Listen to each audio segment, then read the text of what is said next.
Edward ಡಿಸೋಜರ್ ಅವರು ಅತ್ಯಂತ ಕ್ರಿಯಾಶೀಲ ಒಬ್ಬ ಶಿಕ್ಷಕ. Happy and you say hooray!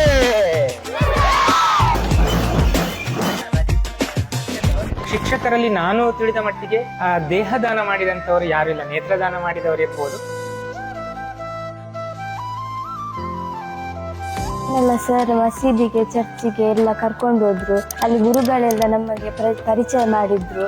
ನಮ್ಮ ಈ ಒಂದು ಮಂದಿರಕ್ಕೆ ಅವರೆಲ್ಲ ಮಕ್ಕಳನ್ನು ಕರ್ಕೊಂಡು ಬಂದಾಗ ಬಹಳ ಸಂತೋಷ. ಭಾರತ ಒಂದು ವಿವಿಧತೆಯಲ್ಲಿ ಏಕತೆಯನ್ನ ಹೊಂದಿದಂತಹ ದೇಶ. ಪ್ರೀತಿ ಎಂಬುದು ಎಲ್ಲರಿಗೋಸ್ಕರ. ಅಲ್ಲಿ ಯಾರಿಗೆ ಜಾತಿ ಮತ ಭೇದ ಏನೂ ಇಲ್ಲ. ನನಗೆ ಮುಖ್ಯವಾಗಿ ಏನಂತ ಹೇಳಿದ್ರೆ, ಈ ಮಕ್ಕಳೆಂದ್ರೆ ದೇವ್ರು. ನಾನು ಆ ಮಕ್ಕಳ ಮುಖದಲ್ಲಿ ದೇವರನ್ನು ಕಾಣೋದು. ಇಲ್ಲಿ ದಾಖಲಾಗುವಂತ ವಿದ್ಯಾರ್ಥಿಗಳಿಗೆ ಉಚಿತ ನೋಟ್ ಪುಸ್ತಕ, ಉಚಿತ ಬ್ಯಾಗ್, ID, ಟೈ ಬೆಲ್ಟ್ ಎಲ್ಲವನ್ನು ಉಚಿತವಾಗಿ ಕೊಡುವಂತ ಒಂದು ಕಾರ್ಯ ಯೋಜನೆ ಇದೆ. ಸ್ಕಾಲರ್ಶಿಪ್ ಪ್ರತಿಯೊಂದು ಮಗುವಿಗೆ ಕೂಡ ಸಿಗುವಾಗೆ ಮಾಡ್ತಾರೆ. ಹೀಗೂ ಉಂಟೆ ಎನ್ನುವ ಹಾಗೆ ಅವರು ಆ ಶಾಲೆಯನ್ನ ಮಾಡಿದ್ದಾರೆ. ಹಲೋ, ನಮಸ್ಕಾರ ವೀಕ್ಷಕರೇ, ವಾರ್ತಾ ಭಾರತಿಯಲ್ಲಿ ನಿಮಗೆ ಸ್ವಾಗತ. ನಾನು ಅವಿನಾಶ್. ನಮ್ಮ ಇವತ್ತಿನ ಈ ಸ್ಪೆಷಲ್ ಸ್ಟೋರಿನಲ್ಲಿ ಫೀಚರ್ ಆಗುವಂತಹ ದಕ್ಷಿಣ ಕನ್ನಡ ಜಿಲ್ಲೆಯ ಬೆಳ್ತಂಗಡಿ ತಾಲೂಕಿನ ಕಟ್ಟದಬೈಲು ಅಂತ ಒಂದು ಸುಂದರ ಹಳ್ಳಿಗಾಡಿನ ಪ್ರದೇಶದಲ್ಲಿರುವ ಸರ್ಕಾರಿ ಶಾಲೆಯ ಮುಖ್ಯ ಶಿಕ್ಷಕರೊಬ್ಬರ ಕಥೆ ಇದೆಯಲ್ಲ, ತುಂಬಾ ತುಂಬಾ ವಿಭಿನ್ನವಾಗಿದೆ. ಹೆಸರು ಇವ್ರದ್ದು ಎಡ್ವರ್ಡ್ ಡಿಸೋಜಾ ಅಂತ. ಇವ್ರು ಎಂತ ಫ್ಯಾಂಟಾಸ್ಟಿಕ್ ಕೆಲಸ ಮಾಡ್ತಾ ಇದ್ದಾರೆ ಗೊತ್ತಾ. ತಮ್ಮ ಶಾಲೆಯಿಂದ ಹೊರ ಹೋಗುವಂತಹ ವಿದ್ಯಾರ್ಥಿಗಳಿಗೆ ಪ್ರತಿ ವರ್ಷ ಅವರು ಭಾವೈಕ್ಯ ಹೊರ ಸಂಚಾರ ಅಂತ ಒಂದು ಟ್ರಿಪ್ ಅನ್ನು ಆರ್ಗನೈಸ್ ಮಾಡ್ತಾರೆ. ಅದರ ಖರ್ಚು ವೆಚ್ಚಗಳನ್ನೆಲ್ಲ ಇವರೇ ಭರಿಸ್ತಾರೆ. ಮಂದಿರ, ಮಸೀದಿ, ಚರ್ಚ್ಗಳಿಗೆ ಕರ್ಕೊಂಡು ಹೋಗಿ ಅಲ್ಲಿನ ಧರ್ಮಗುರುಗಳ ಮುಖಾಂತರ ಮಮತೆ, ಸಮತೆ, ಏಕತೆ ಮತ್ತು ಸತ್ಪ್ರಜೆಯಾಗಿ ಒಬ್ಬ ವಿದ್ಯಾರ್ಥಿ ಹೇಗೆ ಬಾಳ್ಬೇಕು ಅನ್ನೋ ನಿಟ್ಟಿನಲ್ಲಿ ಅವರಿಂದ ಮಾರ್ಗದರ್ಶನವನ್ನು ಕೊಡಿಸ್ತಾರೆ. ಇಷ್ಟು ಮಾತ್ರ ಅಲ್ಲ, ತಮ್ಮ ಸೇವೆಯ ಅವಧಿಯ ಉದ್ದಕ್ಕೂ ಕೂಡ ಅವ್ರು ಸುಮಾರು 15ಕ್ಕೂ ಹೆಚ್ಚು ಸೃಜನಶೀಲ ಚಟುವಟಿಕೆಗಳನ್ನ ಕೈಗೊಂಡಿರೋ ಕಾರಣಕ್ಕಾಗಿ ಅವರು ತಮ್ಮ ಸಹೋದ್ಯೋಗಿಗಳು ಮಾತ್ರ ಅಲ್ಲ, ಹಿರಿಯ ಅಧಿಕಾರಿಗಳು ಮಾತ್ರ ಅಲ್ಲ, ಇಡೀ ಊರಿನ ಜನರ ಮನಸ್ಸಿನಲ್ಲಿ ವಿಶೇಷವಾದಂತಹ ಸ್ಥಾನವನ್ನ ಪಡ್ಕೊಂಡಿದ್ದಾರೆ. ಅವ್ರನ್ನ ಕಾಣಿಕೆ ಡಬ್ಬಿ ಮಾಸ್ಟರ್ ಅಂತಾನೂ ಕರೀತಾರೆ. ಯಾಕೆ ಕರೀತಾರೆ, ಇದೆಲ್ಲವನ್ನ ನೋಡ್ಬೇಕು ಈ ಸ್ಪೆಷಲ್ ಸ್ಟೋರಿನಲ್ಲಿ.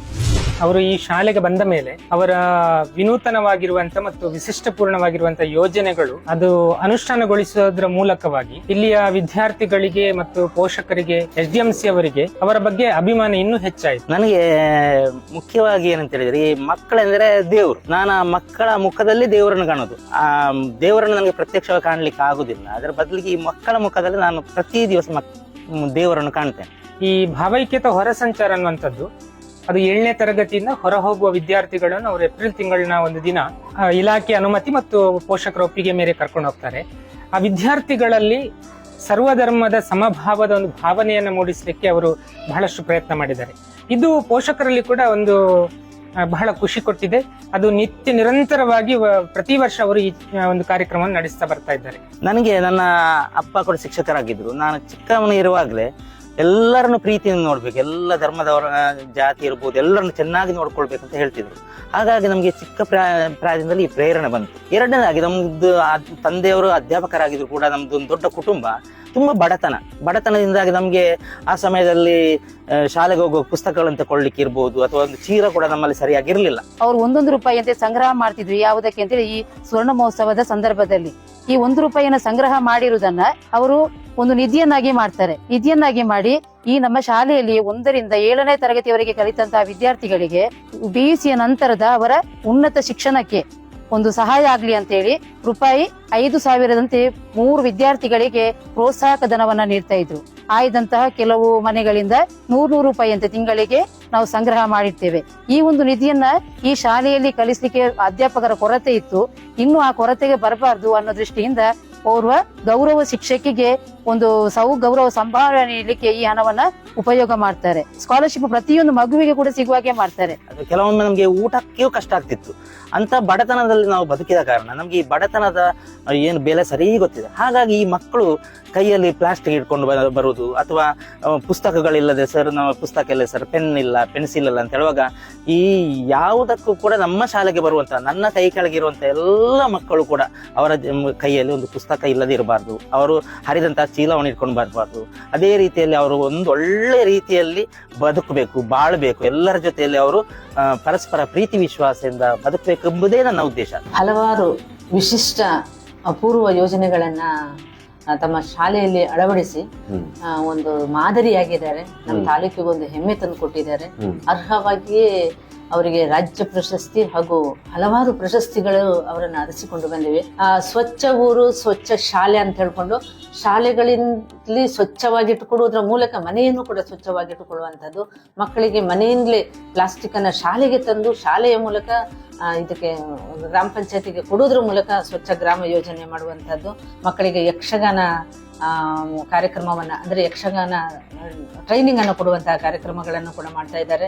ಈ ರೀತಿ ಹಲವಾರು ಜಿಲ್ಲಾ ರಾಜ್ಯ ಪ್ರಶಸ್ತಿಗಳು ಅವರನ್ನ ಅರಸಿಕೊಂಡು ಬಂದಿವೆ. ಅರ್ಹವಾಗಿ ಹೀಗೂ ಉಂಟೆ ಎನ್ನುವ ಹಾಗೆ ಅವರು ಆ ಶಾಲೆಯನ್ನ ಮಾಡಿದ್ದಾರೆ.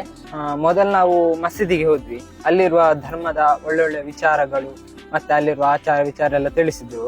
ನಂತರ ನಾವು ಗುರು ರಾಘವೇಂದ್ರ ಅವರ ಮಠಕ್ಕೆ ಹೋದ್ವಿ, ಅಲ್ಲಿ ಸಹ ಒಳ್ಳೊಳ್ಳೆ ವಿಚಾರ ಮತ್ತೆ ಅಲ್ಲಿರುವ ಆಚಾರ ವಿಚಾರ ಎಲ್ಲ ಚೆನ್ನಾಗಿ ತಿಳಿಸಿದ್ರು. ಎಲ್ಲ ಸರ್ ಮಸೀದಿಗೆ ಚರ್ಚಿಗೆ ಎಲ್ಲ ಕರ್ಕೊಂಡು ಹೋದ್ರು. ಅಲ್ಲಿ ಗುರುಗಳೆಲ್ಲ ನಮಗೆ ಪರಿಚಯ ಮಾಡಿದ್ರು. ಅವರು ಹೇಳಿದ್ರು ಎಲ್ಲರೊಟ್ಟಿಗೆ ಬಾಳಿ ಅಂತ. ಮತ್ತೆ ನಮ್ಮನ್ನು ಧರ್ಮಸ್ಥಳಕ್ಕೆ ಕರ್ಕೊಂಡು ಹೋದ್ರು ಸರ್.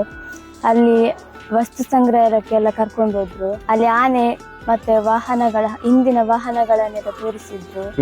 ನಮ್ಗೆ ತುಂಬಾ ಖುಷಿ ಆಯ್ತು ಎಲ್ಲರೊಟ್ಟಿಗೆ ಹೋದದ್ದು. ಶಿಕ್ಷಕರಲ್ಲಿ ನಾನು ತಿಳಿದ ಮಟ್ಟಿಗೆ ದೇಹದಾನ ಮಾಡಿದಂತವರು ಯಾರು ಇಲ್ಲ. ನೇತ್ರದಾನ ಮಾಡಿದವರು ಇರ್ಬೋದು, ಸಂಪೂರ್ಣ ದೇಹವನ್ನ ದಾನ ಮಾಡಿದ್ದು ಅದು ಕೂಡ ವಿದ್ಯಾರ್ಥಿಗಳ ಒಂದು ಅಧ್ಯಯನಕ್ಕೆ ಸಹಕಾರಿಯಾಗಲಿ ಅನ್ನುವ ದೃಷ್ಟಿಯಿಂದ ಅವರು ತಮ್ಮ ದೇಹವನ್ನ ದಾನ ಮಾಡಿದ್ದಾರೆ. ಫಾದರ್ ಮುಲ್ಲರ್ ಸಂಸ್ಥೆಯ ಜೊತೆ ಅವರು ಒಪ್ಪಂದವನ್ನು ಮಾಡ್ಕೊಂಡಿದ್ದಾರೆ. ಇದು ಕೂಡ ಅನೇಕ ಜನರಿಗೆ ಪ್ರೇರಣೆ ಆಗಿದೆ. ಅದರ ಮೂಲಕವಾಗಿ ಒಂದು 13 ಜನ ಅವರ ಕುಟುಂಬದವರು, ಅವರ ಸ್ನೇಹಿತರು ಕೂಡ ಒಂದು ದೇಹದಾನ ಮಾಡ್ಲಿಕ್ಕೆ ಇವರು ಪ್ರೇರಣೆ ಆಗಿದ್ದಾರೆ ಅನ್ನುವಂಥದ್ದು. ಈ ಸಂಸ್ಥೆಯಲ್ಲಿ ಕಲಿಯುವಂತ ಒಬ್ಬ ಆಕಾಶ್ ಅನ್ನುವಂತ ಒಂದು ವಿಕಲಚೇತನ ವಿದ್ಯಾರ್ಥಿ, ಆ ವಿದ್ಯಾರ್ಥಿ ಮರಣ ಹೊಂದಿದಂತ ಸಂದರ್ಭದಲ್ಲಿ ಅವನ ಒಂದು ನೆನಪು ಸಂಸ್ಥೆಯಲ್ಲಿ ಶಾಶ್ವತವಾಗಿ ನೆನಪುಳಿಬೇಕು ಅನ್ನೋ ದೃಷ್ಟಿಯಿಂದ ಆಕಾಶ್ ಜಯಂತಿ ಅಂತ ಅಕ್ಟೋಬರ್ 2ನೇ ತಾರೀಕು ಗಾಂಧಿ ಜಯಂತಿಯ ಜೊತೆಗೆ ಆಕಾಶ್ ಜಯಂತಿಯನ್ನ ಪ್ರತಿ ವರ್ಷ ಆಚರಣೆ ಮಾಡ್ತಾ ಬರ್ತಿದ್ದಾರೆ. ಇನ್ನೊಂದು ವಿಶಿಷ್ಟ ಯೋಜನೆ ಏನು ಅಂತ ಹೇಳಿದ್ರೆ, ಇಡೀ ಕರ್ನಾಟಕ ರಾಜ್ಯದಲ್ಲಿ ಅಕ್ಷರ ದಾಸೋಹ ಕಾರ್ಯಕ್ರಮ ನಡೀತದೆ. ಅಕ್ಷರ ದಾಸೋಹ ಸಿಬ್ಬಂದಿಗಳಿಗೆ ಅವರು ನಿವೃತ್ತಿ ಹೊಂದಿದ ನಂತರ ಅವರ ಜೀವನ ಚೆನ್ನಾಗಿರ್ಬೇಕು ಅನ್ನೋ ಕಾರಣಕ್ಕೆ ಇಲ್ಲಿ ಕಾರ್ಯನಿರ್ವಹಿಸುವಂತ ಅಡುಗೆ ಸಿಬ್ಬಂದಿಯವರಿಗೆ ಪಿಂಚಣಿ ಯೋಜನೆಯನ್ನು ಕೂಡ ಜಾರಿಗೆ ತಂದದ್ದು. ಇದು ರಾಜ್ಯದಲ್ಲಿ ಪ್ರಪ್ರಥಮ. ಇದು ಈ ಒಂದು ನಮ್ಮ ಈ ಸಂಸ್ಥೆಯಲ್ಲಿ ಕಟ್ಟದ ಬೈಲು ಗವರ್ಮೆಂಟ್ ಶಾಲೆಯ HM ಆದ ಶ್ರೀಮಾನ್ ಎಡ್ವರ್ಡ್ ಸರ್ ಅವರು ಈ ಒಂದು ಕಾರ್ಯಕ್ರಮ ಹಲವಾರು ವರ್ಷಗಳಿಂದ ನಿರ್ವಹಿಸಿಕೊಂಡು ಬಂದು ಒಂದು ಗವರ್ಮೆಂಟ್ ಶಾಲೆಯಲ್ಲಿ ನಮ್ಮ ಈ ಒಂದು ಮಂದಿರಕ್ಕೆ ಅವರೆಲ್ಲ ಮಕ್ಕಳನ್ನು ಕರ್ಕೊಂಡು ಬಂದಾಗ ಬಹಳ ಸಂತೋಷ. ಅವರು ಬಹಳಷ್ಟು ವರ್ಷಗಳಿಂದ ಈ ಒಂದು ಕಾರ್ಯಕ್ರಮದಲ್ಲಿ ಬಂದು ನಮ್ಮೆಲ್ಲರ ಜೊತೆಯಲ್ಲಿ ಸೇರಿಕೊಂಡು ಎಲ್ಲ ಮಕ್ಕಳು ಒಂದೇ ರೀತಿಯಿಂದ ಬೆಳೆದು ಭಾರತ ದೇಶದಲ್ಲಿ ಸರ್ವಧರ್ಮೀಯರು ಒಂದು ಎದ್ದುಕೊಂಡು ಬಂದು ಭಾರತ ದೇಶವನ್ನು ಮುಂದುವರಿಸುವ ದೃಷ್ಟಿಯಿಂದ ಮಕ್ಕಳಿಗೆ ಒಳ್ಳೆಯ ಒಂದು ಕಾರ್ಯಕ್ರಮವಾಗಲಿ ಸತ್ಸಂಗವಾಗಲಿ ತಿಳಿಸಿಕೊಡ್ತಾ ಇದ್ದಾರೆ. ಭಾವೈಕ್ಯ ಸಂಚಾರ ಎಂಬ ಮಹತ್ತಾದ ಕಾರ್ಯವನ್ನ ನಮ್ಮ ಎಡ್ವರ್ಡ್ ಸರ್ ಅವರು ಕೈಗೊಂಡಿರುವುದು ವಿವಿಧ ಧರ್ಮಗಳಿಂದ ಬಂದಂತಹ ಮಕ್ಕಳಿಗೆ ಇಂತಹ ಒಂದು ಪ್ರವಾಸ ಕೈಗೊಳ್ಳುವುದರೊಂದಿಗೆ ಅವರ ಮನದಲ್ಲಿ ಯಾವೆಲ್ಲ ಧಾರ್ಮಿಕ ಕ್ಷೇತ್ರಗಳಿಗೆ ಹೋಗ್ತಾರೋ ಅಂತಹ ಧರ್ಮಗಳ ಬಗ್ಗೆ ಅರಿವನ್ನ ಮೂಡಲು ಕಾರಣವಾಗ್ತದೆ. ಭಾವೈಕ್ಯ ಸಂಚಾರ ಇದು ಭಾರಿ ಖುಷಿಯಾಗಿದೆ. ಪ್ರತಿ ವರ್ಷವೂ ಮಕ್ಕಳು ನಮ್ಮ ಈ ಕ್ರೈಸ್ತ ದೇವಾಲಯಕ್ಕೆ ಸಂದರ್ಶನವನ್ನು ಮಾಡುವಾಗ ಆ ಮಕ್ಕಳಲ್ಲಿ ಎಲ್ಲ ಧರ್ಮದವರು ಇದ್ದಾರೆ. ನಮಗೆ ಪ್ರಪ್ರಥಮವಾಗಿ ಭಾರಿ ಖುಷಿಯಾಗಿದೆ. ಪ್ರೀತಿ ಎಂಬುದು ಎಲ್ಲರಿಗೋಸ್ಕರ. ಅಲ್ಲಿ ಯಾರಿಗೆ ಜಾತಿ ಮತ ಭೇದ ಏನೂ ಇಲ್ಲ.